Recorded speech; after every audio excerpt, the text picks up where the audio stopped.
여기에 이 백지가 한 장이 있는데요. 이 종이의 가치가 얼마나 될까요? 이렇게 구겨서 버리고 땅에 떨어져 있어도 누구에도 관심 받지 못할 만큼의 가치를 가졌습니다. 그런데 여기에 제가 이렇게 보물이라고 하는 글씨를 쓰게 되면 이제는 이 종이는 사람들의 관심을 빼앗는 가치를 얻게 되었습니다. 제가 본당에 보물 2개를 숨겨놨습니다. 혹시 찾으시는 분들에게는 기대만큼의 가치는 아닐지 모르겠지만 보물을 대신해서 작은 선물 하나 드리도록 하겠습니다. 지금 찾으라는 소리는 아닙니다. 나가실 때 찾아서 이따가 저 앞에 서 있으니까 보물이라고 써 있는 종이를 가져오셔야 돼요. 거기에 다른 멘트들이 적혀 있는 거는 아닙니다. 아시겠죠? 그래서 그 의자 밑에 보시면 숨겨놨으니까 이따가 구부리죠. 이따가 나가실 때 꼭 찾아보시면 감사하겠습니다. 소풍을 가면 가장 기다려지는 시간이 이 보물찾기 시간이었습니다. 이 쓸모없어 보이는 이 작은 종이 하나에 보물이라고 하는 두 글자를 썼을 뿐인데 전교생이 보잘것없어 보이는 이 하얀 종이 하나를 찾는데 온 정신이 팔리게 되죠. 그렇게 보물을 찾은 사람이 그 보물의 가치를 얻게 되는 것입니다. 우리 옆에 있는 사람들을 좀 축복하면서 이렇게 인사했으면 좋겠습니다. 당신은 하나님께서 세상에 숨겨놓은 보물입니다.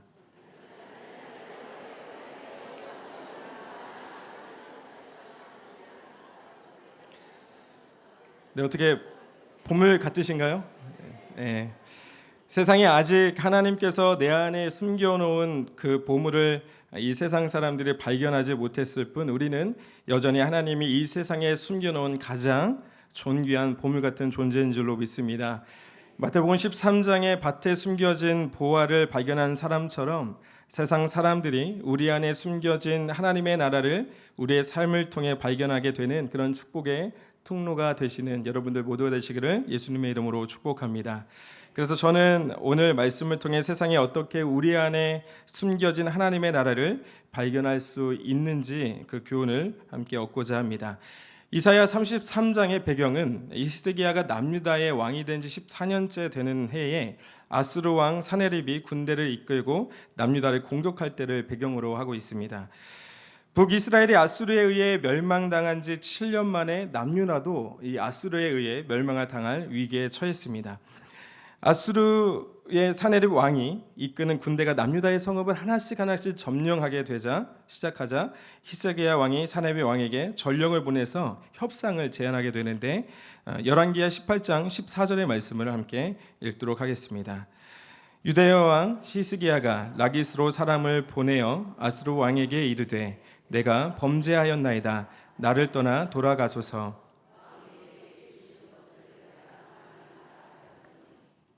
아수르 왕이 곧 은 300달란트와 금 30달란트를 정하여 유다 왕 히스기야에게 내게 한지라.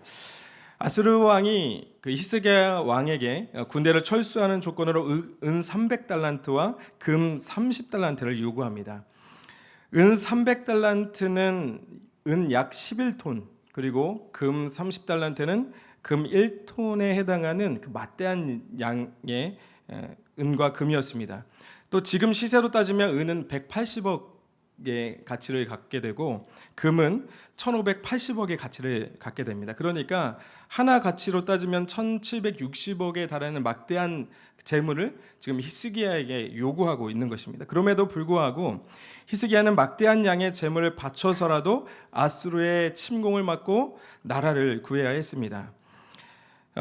히스기야가 그 은과 금을 어떻게 조달했는지를 열왕기하 18장 15절부터 16절에 기록하고 있는데 한번 읽어보겠습니다.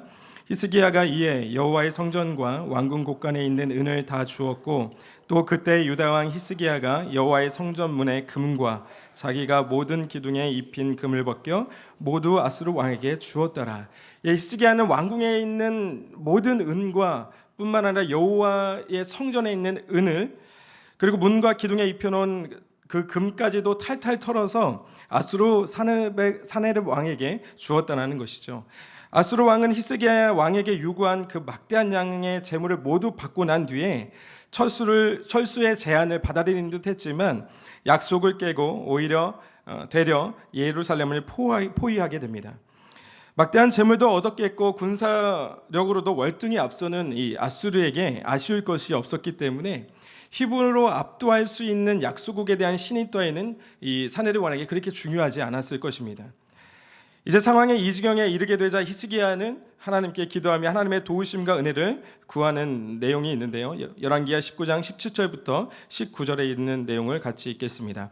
여호와여, 아수르 여러 왕 그들의 땅을 황폐하게 하고 또 그들의 신들을 불에 던져 싸우니 이는 그들이 신이 아니요 사람의 손으로 만든 것 곧 나무와 돌뿐이므로 멸하였나이다. 우리 하나님 여호와여, 원하건대 이제 우리를 그의 손에서 구원하옵소서. 그리하시면 천하 만국이 주 여호와가 홀로 하나님이신 줄 알리이다 하니라. 여러분, 성경은 히스기야 왕에 대해서 열왕기하 18장 3절부터 8절에 이렇게 기록하고 있습니다. 하나님 앞에서 정직하였고 여호와를 의지했고 하나님의 말씀을 따라 살았으며 하나님께 항상 매달렸기 때문에 하나님께서 그와 함께 하시며 형통하게 하셨다라는 것이 히스기야 왕에 대한 성경의 평가입니다. 여기서 눈길을 끄는 구절이 있는데요. 그것은 히스기야가 아수르 왕을 배반하고 섬기지 않았다는 내용입니다.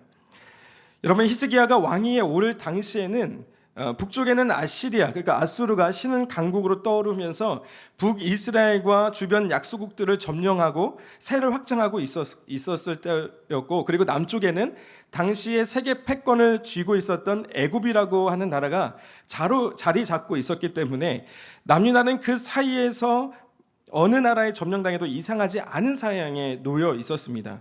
이런 시대적 상황 속에서 히스기야가 아수르나 애굽에 굴복하거나 타협하지 않았다는 것은 실로 놀랄 만한 일이 아닐 수 없습니다.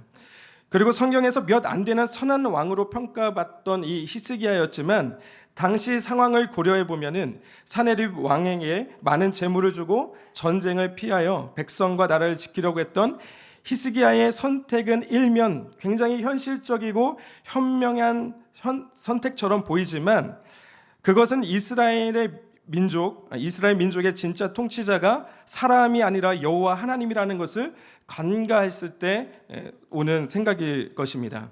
여러분, 북이스라엘의 멸망이 그것을 교훈해주고 있습니다. 북이스라엘은 하나님의 통치를 거부하고 강대국과의 외교 정치를 통해 살아남는 방법을 선택하게 됩니다. 강대국의 빌부터 생존하려고 했던 북이스라엘의 결말은 어떻습니까? 열왕기하 18장 10절과 12절은 이렇게 기록합니다. 3년 후에 그 성읍이 함납되니 곧 히스기야 왕의 제6년이요 이스라엘 왕 호세아의 제9년에 사마리아가 함락되매 이는 그들이 하나님 여호와의 말씀을 듣지 아니하고 그의 언약과 여호와의 종 모세가 명령한 모든 것을 따르지 아니함이라. 사랑하는 성도 여러분, 하나님께서 우리에게 율법과 말씀을 주신 이유는 무엇입니까? 하나님의 말씀은 하나님의 백성들을 향한 하나님의 통치 행위입니다. 성도는 하나님의 말씀을 따라 살면서 우리가 비록 세상에 살고 있지만 하나님이 나의 왕이라는 것을, 그리고 내가 하나님의 통치 아래 있다는 것을 증명하는 것입니다. 그렇게 말씀을 따르지 않는 것은 우리가 하나님의 통치를 거부하는 행동입니다. 통치를 거부하는 백성에게 하나님께서는 화를 말씀하십니다. 이사야 31장 1절의 말씀에 보니까 도움을 구하러 애굽으로 내려가는 자들은 화 있을진저 그들은 말을 의지하며 병거의 많음과 마병의 심히 강함을 의지하고 이스라엘의 거룩하신 이를 앙모하지 아니하며 여호와를 구하지 아니하였더니 그런 백성들에게서는 하나님께서는 화를 주신다는 겁니다. 하나님께서 등을 돌리고 하나님이 아닌 다른 것을 의지하는 하나님의 백성들을 하나님께서 징계하십니다. 징계는 고통스럽게 하는데 목적이 있는 것이 아니라 돌이키게 하는데 목적이 있는 것입니다. 그래서 하나님의 백성들에게 하나님께서 내리시는 화는 징계이지만 믿지 않는 자들에게 내리는 화는 심판이 될 것입니다. 그러나 하나님께서 하나님의 통치 아래 살아가는 하나님의 백성들에게 무엇을 약속하십니까? 시편 1편 1절부터 2절의 말씀에 보니 복 있는 사람은 악인들의 꾀를 따르지 아니하며 죄인들의 길에 서지 아니하며 오만한 자들의 자리에 앉지 아니하고 오직 여호와의 율법을 즐거워하여 그 율법을 주야로 묵상하는 자에게는 신명기 4장 40절의 말씀에 오늘 내가 내게 명령하는 여호와의 규례와 명령을 지키라. 너와 내 후손이 복을 받아 내 하나님 여호와께서 내게 주시는 땅에서 한없이 오래 살리라. 아멘. 이런 숨기고 빼앗는 죄의 습성을 버리고 하나님의 말씀을 따르며 하나님을 의지하는 사람에게는 하나님께서 복을 약속하십니다. 이 복은 소유하는 것이 아닙니다. 하나님이 늘 함께 하시는 형통함을 말씀하는 겁니다. 하나님의 소유, 하나님의 자녀가 된 것이 우리에게 가장 큰 복인 줄로 믿습니다. 요셉과 다윗 그리고 수많은 믿음의 사람들에게 주셨던 복, 요셉이 어디를 가든지 늘 함께 하시며 형통한 삶을 누리게 했던 그 하나님의 함께 하심, 다윗이 누구와 싸우든 늘 함께 하시며 이기게 하셨던 그 임마누엘, 이것이 성도에게 주시는 가장 큰 복인 줄로 믿습니다. 그렇게 하나님은 오늘도 자기 백성을 향해서 저주가 아닌 복을 주시기 위해 돌아오라고 외치고 계신 것입니다. 신명기 11장 26절과 28절의 말씀을 함께 읽겠습니다. 시작.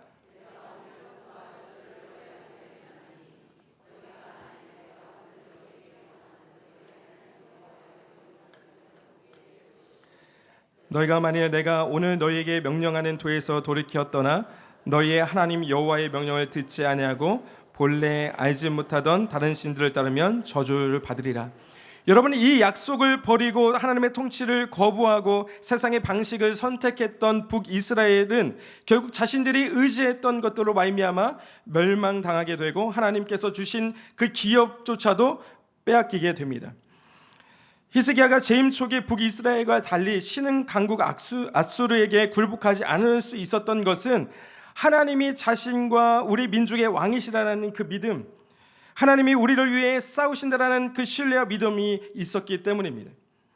역대하 32장 8절은 예루살렘이 포위당한 그 상황에서 히스기야가 백성들에게 두려워하지 않도록 위로하며 했던 믿음의 선포인데요.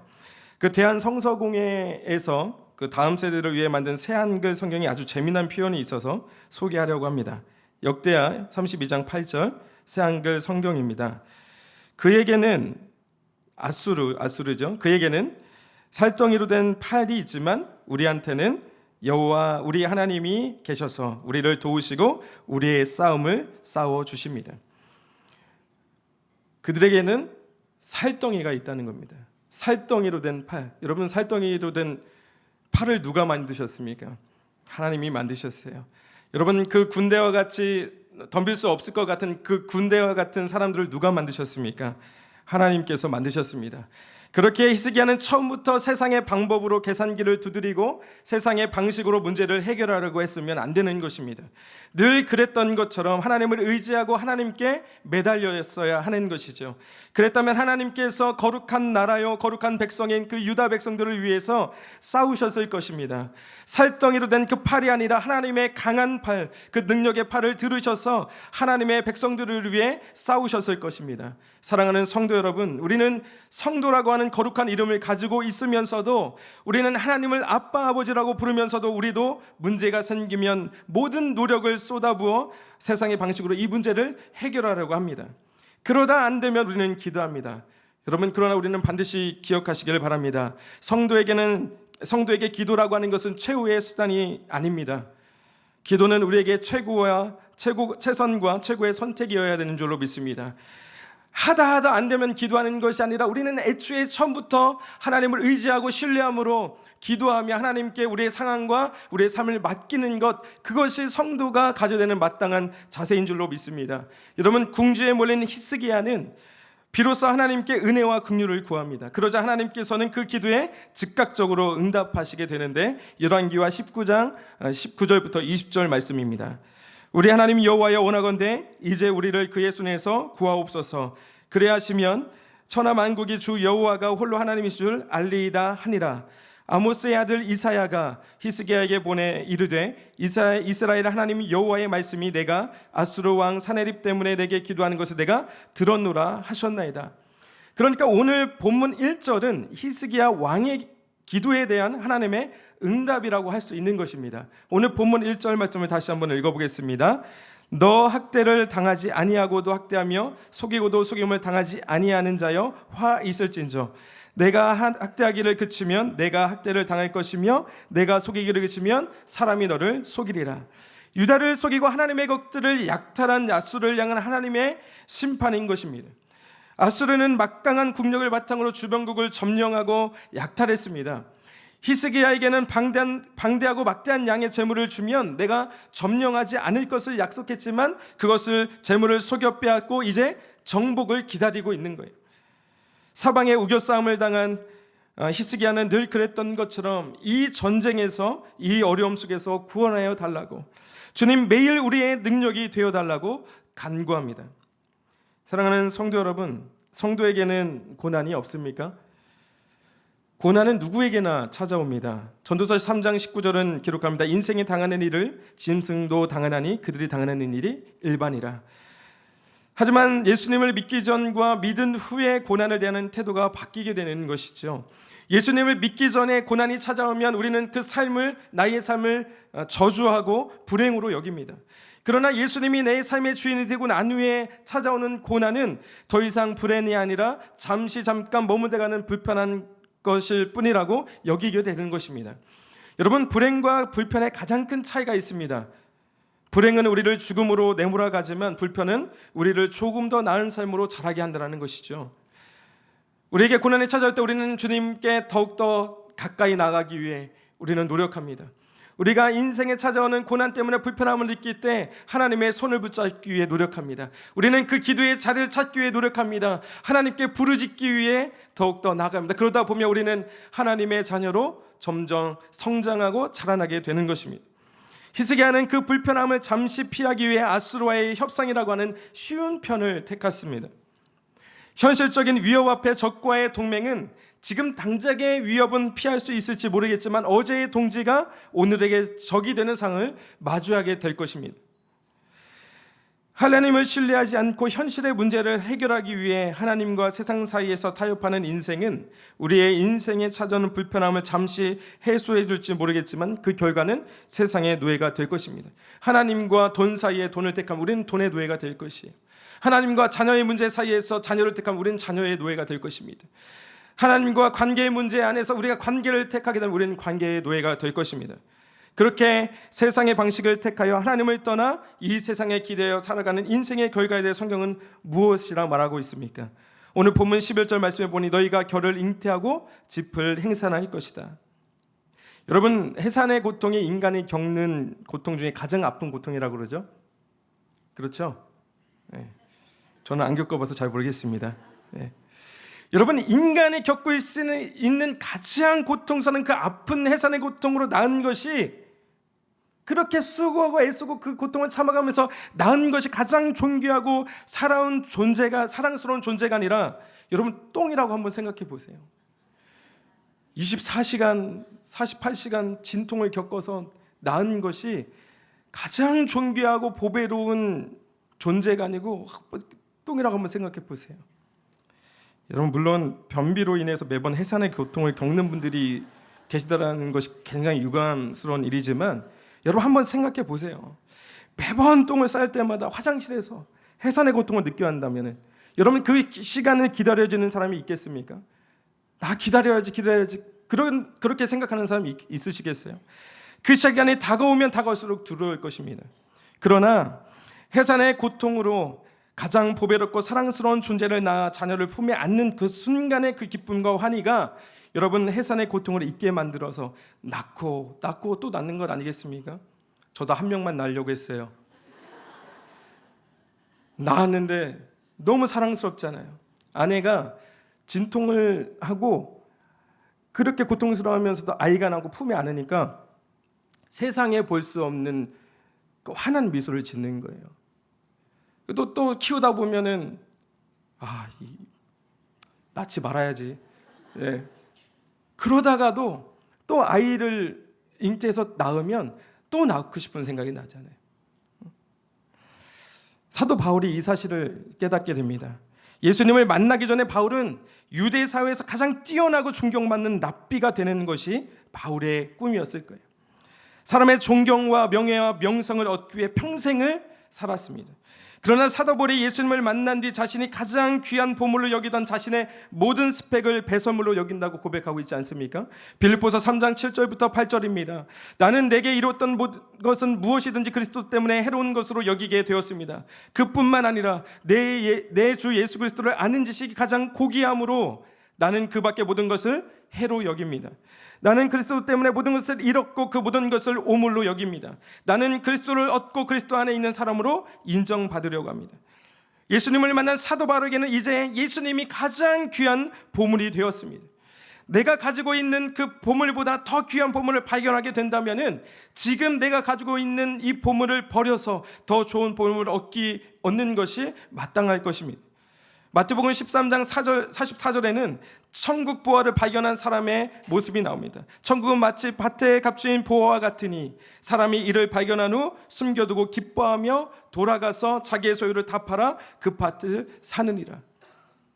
더 귀중한 보물을 발견한 사람은 내 모든 것을 다 바쳐 그 보물을 사게 되어 있습니다.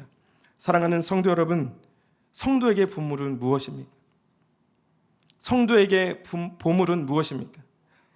오늘 본문 6절 말씀에 보니까 여호와를 경외함이 내 보배니라. 아멘이십니까? 하나님이, 예수님이 저와 여러분의 가장 귀한 보물이기를 예수님의 이름으로 축원합니다. 하나님이 우리에게 허락하신 재물, 하나님이 우리에게 허락하신 자녀, 하나님이 우리에게 허락하신 삶의 자리가 보물이 아니기를 바랍니다. 하나님이 허락하신 것들을 지키려다가 하나님을 잃어버리지 않기를 소망합니다. 여러분, 저는 5월에 있는 오너십을 드릴 때마다 가족이 함께 드리는 예배를 드리는, 가족이 함께 모여서 드리는 그 예배의 모습을 보면 참 부러워요. 제가 중고등부 시절 그리고 청년 시기를 지나면서 가족이 함께 예배를 드리는 것이 저에게는 꿈 같은 일이었습니다. 이제는 목회자가 돼서 이제 또 함께 드릴 수 없으니까 그 꿈은 이제 우리 자녀들과 이루어야겠죠. 여러분, 가족이 함께 하나님을 예배하는 모습만큼이나 아름다운 모습이 어디 있겠습니까? 한 분 하나님을 섬기며 한 분 하나님을 찬양하며 한 믿음 안에서 그 믿음 안에서 서로 당겨주고 밀어주고 얼마나 아름답습니까? 제가 금요기도에 이제 찬양 인도를 하고 있기 때문에 금요기도회에 부부가 함께 나와서 기도하는 모습을 보면 얼마나 아름다운지 몰라요. 여러분, 이런 부분들은 분명 남편이 가져오는 그 월급을 보물로 여기지 않을 겁니다. 아내가 해주는 삼십세끼를 보물로 여기지 않을 거예요. 여러분, 존재 자체가 기쁨이어야지 행동이 기쁨이 되어서는 안 됩니다.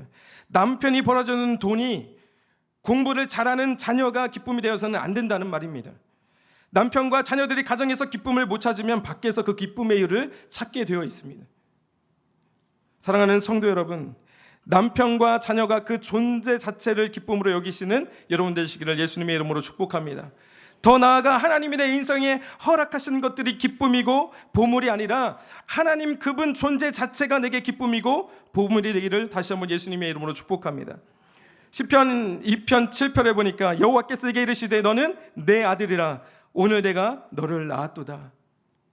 해산의 고통으로 나를 낳았다는 거예요. 이사야 43장 4절 말씀은 뭐라고 하느냐? 내가 내 눈에 보배롭고 존귀하며 내가 너를 사랑하였다 말씀합니다. 스바냐 3장 17절은 이렇게 기록합니다. 너의 하나님 여호와가 너의 가운데 계시니 그는 구원을 베푸실 전능자시라. 그가 너로 말미암아 기쁨을 이기지 못하시며 너를 잠잠히 사랑하시며 너로 말미암아 즐거이 부르며 기뻐하시리라. 하나님이 저와 여러분을 향해 내가 너를 해산의 고통으로 낳았다. 너는 내게 가장 보배롭고 존귀하다. 내가 너로 인해 기쁨을 이기지 못한다고 말씀하십니다. 하나님은 나의 행동과 자격 때문에 나를 사랑하는 것이 아닙니다. 하나님이 나를 낳으셨기에, 하나님이 하나님의 자녀 되었기에 하나님이 나를 사랑하시는 거예요. 저희 아들이 이제 8살이에요. 첫째가 8살입니다. 근데 집에서 막 소리를 지르고 막 어쩔 줄 몰라요. 제가 왜 그러나, 병원에 데려가야 되나 싶은 생각이 있었습니다. 지난 주일날 남전도에, 저희 육교구 남전도에 개강 예배를 하면서 7층에 앉아서 이제 준비를 하고 있는데 그 초등부 아이들이 분막 공부가 나오더라고요. 그러면서 안심했어요. 아, 원래 다 저런 거구나. 애들이 나오면서 막 소리를 지르면서 막 고개를 막 흔들면서 막 저 미친 거 아니야? 약간 그런 식으로 나오더라고요. 저희 아이가 약간 그랬거든요. 병원에 데려가나 진짜 심각하게 고민했어요. 그런데 그런 아이도 때로는 꼴밤은 쥐어 박을 만큼 미운 짓을 하죠. 말도 안 듣죠. 그러나 여전히 그는 저에게 가장 사랑스럽고 보배로운 존재예요. 걔가 어떤 것을 잘했기 때문에 말을 잘 들어서 심부름을 잘해서가 아니고 내 자녀이기에 그는 그냥 사랑스럽고 가장 귀하고 보배로운 존재가 되었습니다. 자녀에게도 있잖아요. 제가 능력이 있어서 최고가 아니에요. 제가 재물이 있어서 최고가 아닙니다. 자녀들에게 저는 그냥 아빠이니까 최고인 거예요. 아들이 언젠가 얘기하더라고요. 아빠 통장에 10억 있잖아. 그러길래 제가 내 통장에 10억 있니? 그런 거예요. 맨날 어디 가서 뭐 사주면서 카드를 내니까 이거 한도 초과를 애들 앞에서 당해야겠다는 생각도 해봅니다. 진지하게. 계속 긁으니까 되니까 애들 그러니까 통장에 그렇게 돈이 많은 줄 아는 거예요. 네. 아이들이 제가 돈이 없다는 사실에 얼마나 실망할까요? 그럼에도 불구하고 그 아이들에게 저는 최고인 거예요. 아빠이기에 최고인 거예요. 오늘 저와 여러분 모두가 하나님이 나에게 주신 것 때문이 아니라 나의 가장 보배롭고 존귀한 분이라고 고백할 수 있는 여러분 되시기를 주님의 이름으로 소망합니다. 하나님을 가장 귀한 보물로 여기며 사랑하며 경외하는 자에게 하나님이 주시는 복은 첫 번째, 매일 새로운 은혜를 베푸시며 승리하게 하신다는 겁니다. 히스기야와 백성들이 돌이켜 하나님께 회개하며 은혜를 구합니다. 하나님께서는 하나님의 백성의 기도를 들으시고 그들을 위해 일어나 싸우실 때의 그 모습을 오늘 본문 3절과 4절, 7절과 9절에 묘사하고 있습니다. 이런 내용입니다. 주님이 그의 백성을 위해 나시는 그 우렁찬 소리에 세상은 혼비백산 도망치며 흩어집니다. 대적할 자가 없을 것 같던 용맹한 아수르의 용사들이 주님께 살려달라고 애원합니다. 평화의 협상은 당치도 않습니다. 이제 그 강대했던 나라는 흔적도 없이 사라집니다. 사랑하는 성도 여러분, 우리도 인생을 살아가면서 히스기야처럼 하나님을 신뢰하기보다 세상의 방식대로 계산기를 두드릴 때가 있습니다. 때론 실수하고 넘어질 때도 있습니다. 그러나 하나님께 은혜와 긍휼을 구하는 자들은 오늘 본문 2절의 말씀에 기록한 것 같이 아침마다 새로운 매일 도우시는 하나님의 능력과 손길과 선하심을 경험하게 될 줄로 믿습니다. 그리고 하나님을 부모가 같이 여기며 사랑하며 경외하는 자에게 주시는 두 번째 복은 하나님의 나라를 누리며 살아간다는 것입니다. 오늘 본문 14절의 말씀을 함께 읽어보겠습니다. 시온의 죄인들이 우리 중에 누가 삼키는 불과 함께 거하겠으며 우리 중에 누가 영영이 타는 것과 함께 거리려 하는도다. 여러분, 시온은 하나님이 임재하시는 곳, 하나님이 거하시는 하나님의 나라를 상징하는 장소입니다. 하나님의 나라는 하나님께서 정의와 공의로 통치하시기 때문에 죄인들은 견디지 못합니다. 그래서 히브리서 12장 29절은 히브리서 기자는 고백합니다. 우리 하나님은 소멸하는 불이십니다. 오늘 본문은 하나님을 영영이 타는 불로 묘사합니다. 영원히 타는 불을 견뎌낼 사람은 아무도 없습니다. 그러나 하나님 앞에 살아남는 인생도 있습니다. 오늘 본문 15절부터 16절의 말씀을 읽겠습니다. 오직 공의롭게 행하는 자, 정직히 말하는 자, 토색한 재물을 가증히 여기는 자, 손을 들어 뇌물을 받지 아니하는 자, 귀를 막아 피 흘리려는 피를 듣지 아니하는 자, 눈을 감아 악을 보지 아니하는 자, 그는 높은 곳에 거하리니 견고한 바위가 그의 요새가 되며 그의 양식은 곱되고 그의 물은 끊어지지 아니하리라. 아멘. 하나님을 보물로 여기며 사랑하며 경외하는 사람, 로마서 12장의 말씀처럼 불의하고 음란한 세상의 풍조를 따르지 않는 사람은 하나님의 나라를 얻게 될 것입니다. 진리 안에 차서 자유를 누린다는 것은 어떤 의미입니까? 불의하고 음란한 세상 가운데서 공의롭고 정의로운 삶, 그리고 순결한 삶을 선택하는 것, 즉 세상의 기준과 가치관을 버리고 하나님의 기준과 가치관을 선택하는 것, 이것이 진리 안에 자유를 누리는 것입니다. 하나님을 믿지 않으면 진리를 선택할 자유가 없기에 세상에서 우리는 수많은 선택을 하는 것 같아 보이지만 결국 세상에 구속된 선택을 하는 것일 뿐이라는 사실을 명심하기를 바랍니다. 저는 오늘 말씀을 정리합니다. 사랑하는 성도 여러분, 하나님의 가장 귀한 보물을 여기며 사랑하며 경외하는 자들에게 하나님은 약속하십니다. 오늘 본문 6절 말씀인데요, 내 시대에 평안함이 있으며 구원과 지혜와 지식이 풍성할 것이니 여호와를 경외함이 내 보배니라. 아멘이십니까? 나라가 흔들리고 전쟁의 공포로 난리가 난 남유다의 상황이 마치 우리나라의 상황처럼 보입니다. 그럴 때라도 평안과 구원의 지혜와 지식이 풍성한 나라가 있습니다. 바로 하나님이 왕으로서 공의와 정의로 통치하시는 하나님의 나라입니다. 우리는 세상의 방식을 버리고 믿음의 방식으로 살기를 결단해야 됩니다. 세상의 방식은 나를 더 크게 만들지만 믿음의 방식은 하나님을 더 크게 만드는 것입니다. 지금은 지는 것 같아 보이지만 믿음의 방식을 선택해야 되는 이유는 무엇입니까? 오늘 본문 17절은 내 눈은 왕을 그의 아름다운 가운데서 보며 광활한 땅을 눈으로 보겠다고 선언합니다. 마지막 그날 하나님께서 자기 백성을 위해서 일어나시는 날의 성도들은 그 왕의 장엄함과 위엄과 영광을 찬양하며 환호하는 날이 될 것입니다. 그러나 세상을 사랑했던 사람들은 하나님의 위엄과 영광 앞에 두려워 떨 것입니다. 그리고 그날에는 하나님의 통치의 끝을 알 수 없는 새하늘과 새 땅에서 우리는 살게 될 것입니다. 1990년 보이저 1호가 지구로부터 61km 떨어진 곳에서 지구를 촬영했을 때 붙여진 지구의 별명이 바로 창백한 푸른 점입니다. 지구를 벗어나 우주에 가본 사람이 우주가 얼마나 크고 광활한지 알게 되는 것입니다. 그리고 그 우주 안에 지구가 얼마나 작은지 알 수 있는 것입니다. 하나님의 나라를 경험하지 못하면 우리가 이 세상에서 목숨 바쳐 손에 쥐려고 하는 것들이 겨우와 지푸라기같이 보잘것없는 것이라는 것을 깨달을 수 없습니다. 영원한 시간과 영원한 삶을 소유하지 못한 사람들은 세상의 시간에 갇히게 되는 것입니다. 사랑하는 성도 여러분, 천국을 발견한 사람이 이 세상의 모든 소유를 팔아 하나님 나라를 소유하려고 했던 것처럼 하나님 나라의 진정한 가치를 깨닫고 이 세상에서 하나님 나라를 누리며 살아가는 저와 여러분 모두가 되시기를 예수님의 이름으로 축원합니다. 여러분, 하나님이 성도와 늘 함께 하시니 내가 있는 곳이 하나님을 만나는 거룩한 지성소가 되고 하나님 나라의 끝이 되는 것이고 내가 가는 곳이 하나님 나라를 정하는 지계석이 되는 것입니다. 그렇게 살아가는 성도들에게 하나님은 어떤 약속을 하시냐? 여호와는 거기에 위엄 중에 함께 계시니 그가 침략당하거나 약탈당하지 않을 것이다. 사랑하는 성도 여러분, 오늘 본문 22절에 보니 대저 여호와는 우리 재판장이시요 여호와는 우리에게 율법을 세우신 이시요 여호와는 우리의 왕이시니 그가 우리를 구원할 것임이라. 하나님만이 이 세상을 심판할 수 있는 유일한 재판장이십니다. 그분은 율법을 세우신 분이십니다. 율법을 세우셨다는 것은 기준이 되신다는 것입니다. 성도의 기준은 세상이 아니라 말씀입니다. 그렇게 세상의 성도를 판단하게 내버려두지 않기를 바랍니다. 또한 세상이 아닌 하나님이 여러분을 다스리게 할 수 있는 여러분 되시기를 예수님의 이름으로 축원합니다.